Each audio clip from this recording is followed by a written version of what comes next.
Welcome back to episode 2 as we continue following Abraham as he is Isekai'd into Necesse. So let's get straight back into the story. So we pick up with Abraham exploring this new world.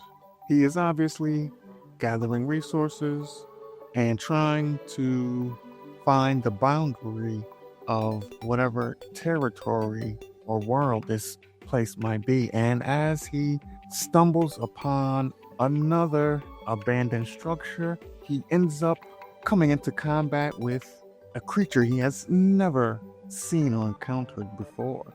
Luckily, he was able to find a weapon and arm himself and quickly deals with this aggressive creature. Unsure if these slimes are guarding these abandoned structures in this area, he is unsure. But he no longer hesitates if they get in between him and the resources that he needs to survive. But with Abraham's backpack being laden with goods, he decides to make his way back to the home that he shares with this mysterious elder. Not only that, but the rumbling in his belly forces him to stop and munch on just a bit of bread in order to satiate his hunger. And once he arrives back at his new place of residence, Abraham has the staggering task of sorting through all the goods that he has collected on his brief but eventful journey. And nighttime has once again fallen upon him in this new world. As Abraham explores the elder's home, he notices a room with a ladder that leads into the darkness of an abyss. With curiosity getting the better of him, he decides to descend this mysterious ladder and finds himself in a dark, dank dungeon, yet surrounded by walls of ice. Breaking out the trusty pickaxe, Abraham breaks through the ice wall, places torches down so he can see, and immediately encounters a horde of shambling zombies. If you are familiar with the biblical story, then you know that Abraham ain't no sucker. He ain't never been one to run from a fight. And with that being said, he destroys these diabolical monsters. Unlike in the earth that he is familiar with, he is unable to gather 300 loyal and trained men to help him in this world that he has found himself in.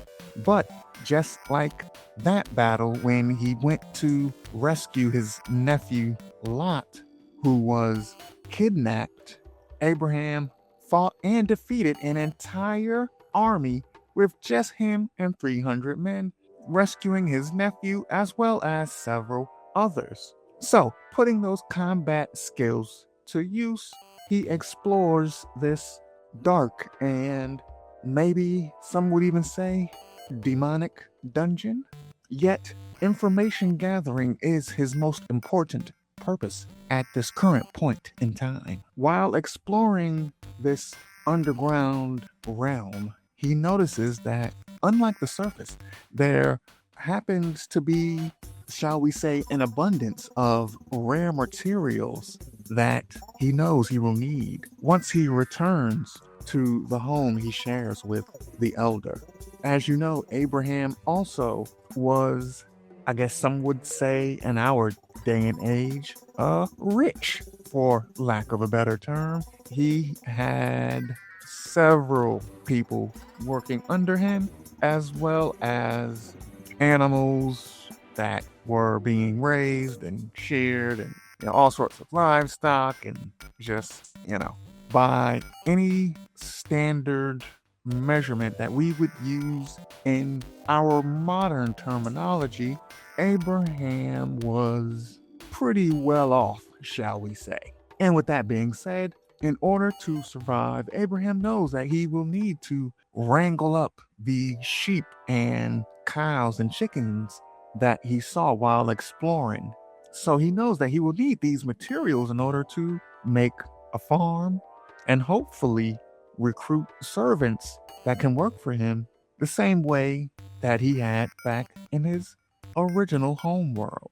And hopefully, by meeting more and more people and exploring the land, he will find a way to make it back home to his wife Sarah and his son Isaac.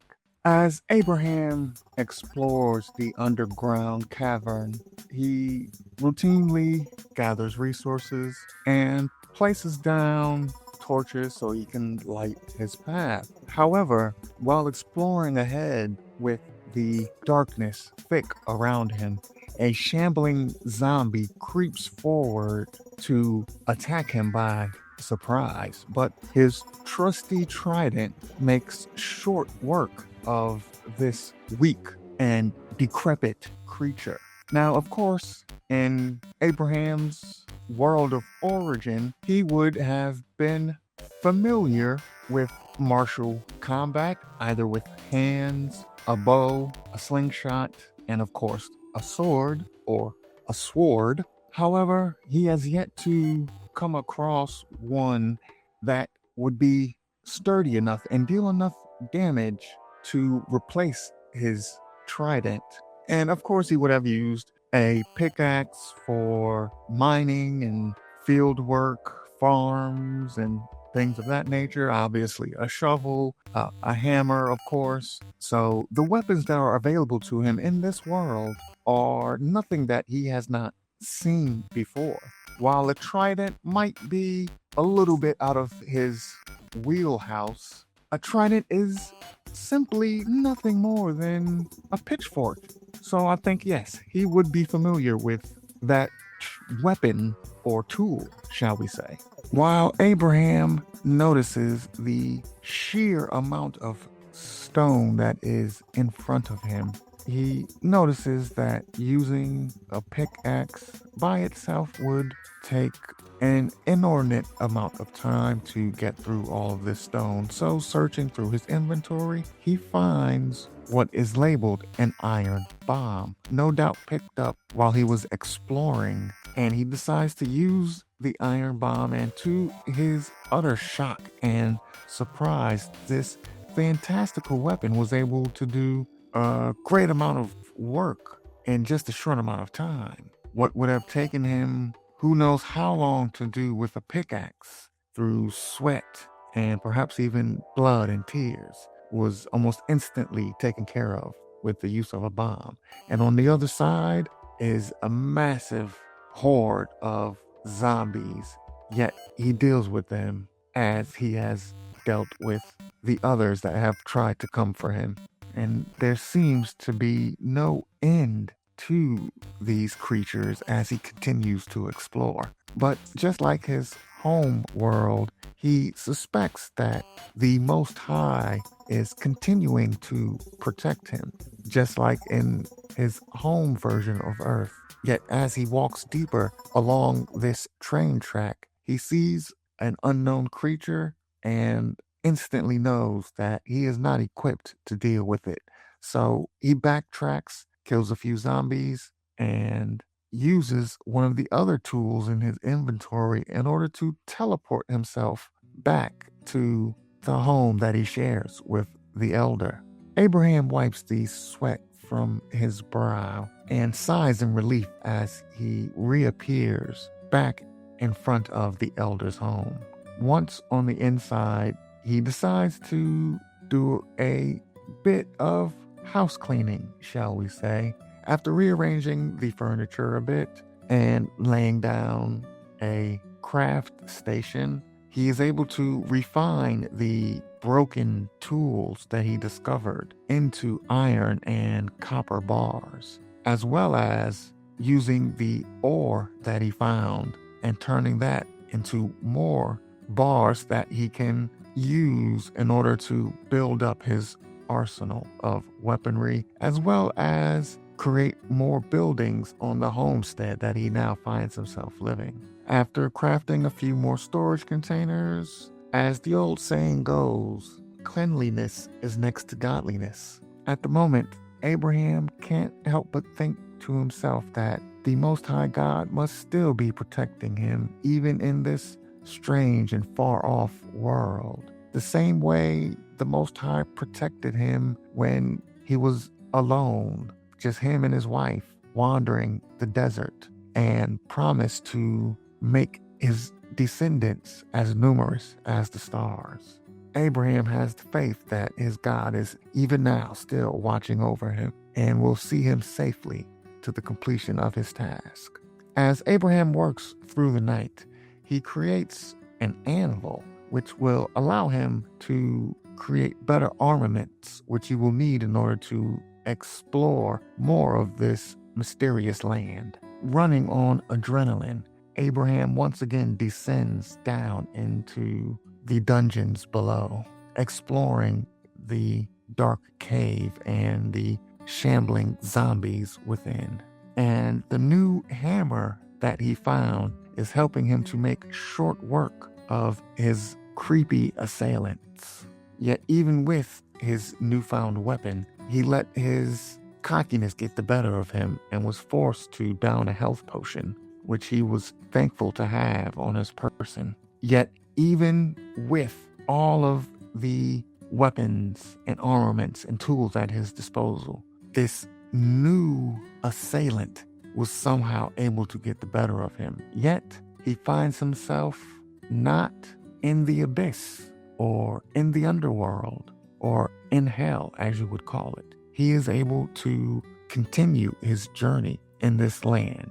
And without a doubt, he knows that the Most High is still protecting him. With that in mind, Abraham throws caution to the wind and once again descends down into the darkness, where he is greeted by a new foe, a giant spider. It seems no matter which way he turns, there are monsters there to greet him. Yet even with his newfound immortality, shall we say, almost as if he has taken fruit from the tree of life, Abraham still is not throwing caution to the wind and proceeds carefully as he battles against the giant spiders. Abraham cannot help but see the utility in his newfound weapon, since it has a form of magic enchanted upon it that allows him to deal with foes not only from up close but also from a distance. After another successful journey exploring the underground cavern, Abraham teleports back to the surface. He is quickly falling into a routine of explore, mine, and refine, using the items that he has come across while in the underground cavern. He can make whatever he might need for the surface. He once again organizes his inventory and goes about crafting himself armor. However, this time, instead of immediately returning to the monsters below, Abraham figures it's time to do what he knows best, and that is to cultivate the land above. So he sets about chopping down the trees in the immediate area so that he can get about the task of creating a house and bed of his own. He's been here long enough, and it's time to stop sleeping in the elder's bed and get a bed of his own, as well as some crops, hopefully soon, as well as livestock. The first thing that Abraham does once the morning sun has risen is clear away some more trees and set about making a nice little pathway for he and the elder to tread upon, since this will be the beginning of his new home and new village. But if you want to see the next chapter in this story and find out what this town turns into, then tune in for episode 3 which will hopefully be coming up right after the release of this episode. Once again, it's been Unk Max Vapor. And if you haven't already, make sure you hit that like and subscribe.